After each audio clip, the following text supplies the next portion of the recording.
The Azim Steppe. Certainly one of the most unique and visually stunning environments that has ever been introduced into this game. And the fact that it is home to a truly diverse collection of not only people who live here, but the monsters as well, shows that this is definitely a place that you have to come to because this game forces you to in the main story. But now, we'll have an opportunity to get to experience something like this even more in depth with the introduction of a brand new crossover promotion. So, with that in mind, greetings people of the world, Matthew back with you here in Overall Autism for another edition of the Tales of Eorzea vlog here on Final Fantasy XIV's Exodus server. Now, before I get started on explaining about this new promotion that's about to take place, my apologies last week for there not being a vlog. The reason that happened is because of a few significant factors. One of which was the fact that my game was trying to reinstall itself. Something that's happened every few months ever since Heaven's Ward. And it's usually not a problem. It usually takes a couple of hours for the problem to be fixed and for the game to be completely reinstalled. This time though, last Saturday, the installation was so slow it took 12 hours. And by that time, it was almost kind of the time I was going to be using to stream Rocket League last week. So I tried to ask a number of people like what's going on, and we tried figuring out a whole bunch of things. No one really could understand what was going on. I had a situation where I took someone's suggestion where I just logged out of the game, turned off my console, and tried logging in again and starting over. And it turned out it was going at the same slow speed, and they were also getting error messages that was occurring, and then I had to go and deal with issues with my accounts. Then, once I finally got it, I was like, oh, thank goodness, at least I don't have to go through that for at least another few months. Only to have the next day, it happen all over again. And I was last like, are you kidding me? And at that point, I was just really frustrated. I was trying to solve a whole bunch of problems, and then someone suggested you should just hard reset your console and just start over from the beginning. And so like, okay, if that's what it takes, then I'll do it. So I basically formatted my console and took care of that. It took a couple of hours, and then I took the opportunity to try and reinstall my game and fix it and hope that the problem was fixed. And it didn't fix the problem. The game was still uploading and downloading its content incredibly slowly.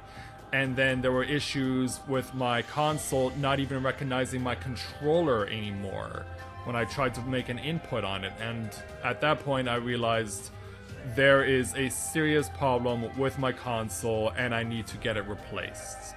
So that's exactly what I did. I replaced my console, so now I have a new one.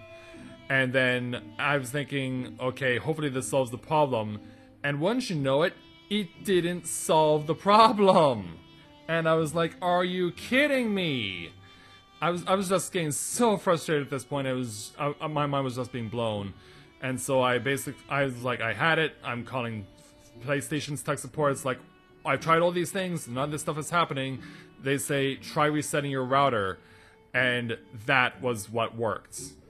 So even though I now have this new console, I do feel kind of bad that it was ultimately a router problem, but the fact that my old console wouldn't even recognize my controller anymore was an indication that there was definitely something wrong with it, so it had to be replaced anyway. And that just really sucks that my old console can no longer recognize the controller when I was trying to get it to turn on. I even had it plugged in with the USB. I always have it plugged into the USB because it's basically right next to my PC, which I use when I record. And so it was just the worst feeling to have to put up with a console that had been corrupted. So yeah, now I'm been set back $300 to get this new console, and I'm just hoping that this now does not happen again for a long time. But if it does, I'll at least know to some extent how to fix the problem. I just hope that when it does happen, that my the new console I'm currently using will at least recognize my controller if I have to hard reset it. So my apologies to you guys for the inconvenience for not being able to give you a vlog last week, but that's basically the sordid tale of all the crap that happened and why I couldn't give you guys a vlog, because I was really looking forward last week to talking about this new promo that has been introduced to Final Fantasy XIV that'll be coming out next month. Some of you guys have been asking me a lot about getting into the Monster Hunter video game series. And I have said that that's something that I'm not really interested in because I'm already committed to so many games already. Plus there's still some games that I have not yet finished that I still need to take care of.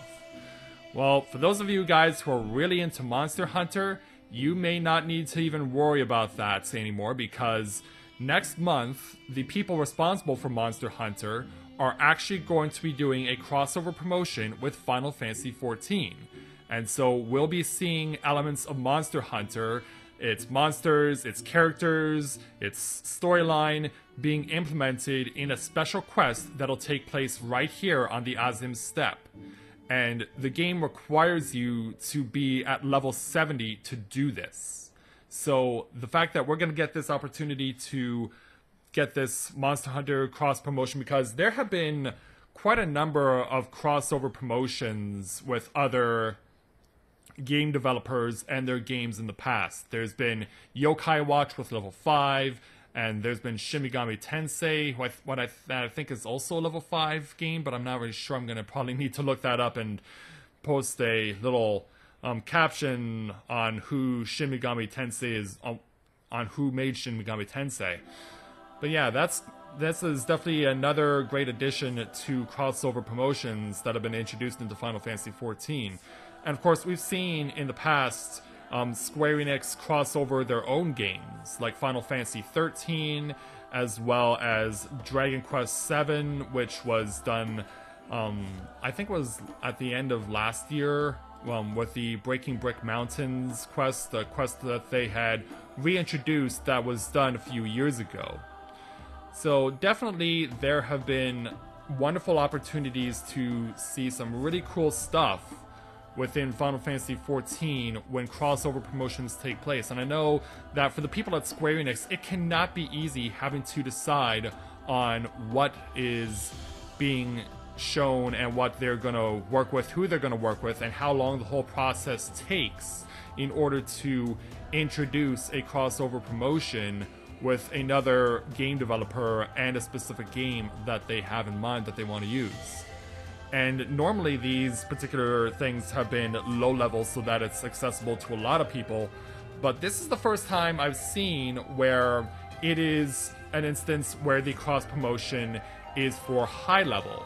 Because this is taking place on the Azim Steppe, you have to obviously get to here. You have to go through Heaven's Ward and Stormblood, unless of course you use a something through DLC that allows you to skip through Realm Reborn and Heaven's Ward and allows you to come directly into Stormblood. But then of course you still have to finish Stormblood's main story so that you get the opportunity to be here at the Azim Steppe to get involved with this particular crossover promotion. And it'll be interesting to see how that goes. It'll be interesting to see what they do with it. I'm really looking forward to how this newest crossover is received and what exactly it will entail.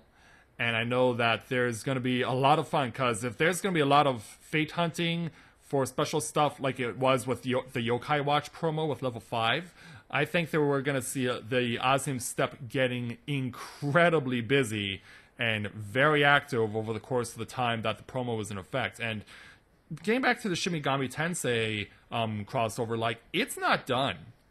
Like, the Shin Megami crossover content is here to stay. We were thinking that it was originally going to be just a temporary thing, but it's become a permanent fixture. You just have to grind the crap out of PvP if you want to get all the Shin Megami Tensei content, or go to the Gold Saucer and just grind MGP like crazy to get the glamour version of the PvP outfits. So there's a lot of things that have been made available to us. So now that we have monster hunter to look forward to here in Final Fantasy XIV. It's only a matter of time before we find out who these monsters are going to be, how we're going to fight them, and who we're going to be helping out in regards to doing this monster hunting. So, before I bring this particular vlog to a close, I'm going to end things here from the Elysium Steppe, but there is something additional that I would like to show off for you guys, because I have a sneak peek of my own that I would like to share with all of you.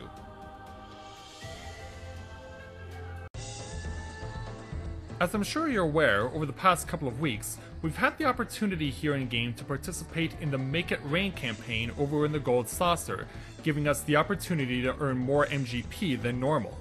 Originally, this started out as an opportunity for me to be able to give Rika, my special events character, an opportunity to get the full bunny outfit, but then I decided that I wanted to do the same with more of my avatars. Not just my female avatars, but all of them.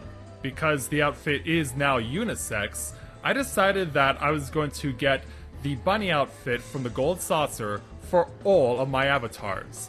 And that includes not just Rika and my Warriors of Light, but also 3 characters that you've likely never seen me play as before. These 3 characters are characters that I have created and used and have leveled to some extent. And, a bit of a spoiler for you guys, one of these 3 new characters that I've created is actually a character that I'm going to use next year with the new expansion as my new Warrior of Light.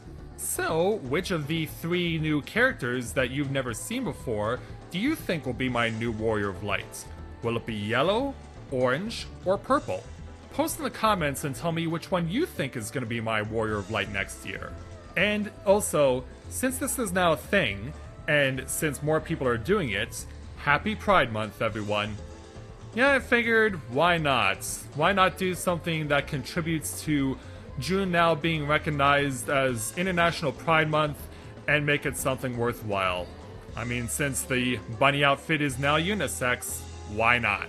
So, that's gonna do it for this edition of the Tales of Eorzea vlog, and as always, if you have a character here on Exodus or looking to create one on Exodus, and you're interested in joining our free company, we'd be more than happy to have you with us. So thank you very much everyone for watching, and until next time everyone, this is Matthew with Overall Autism, saying take care, and I'll see you soon.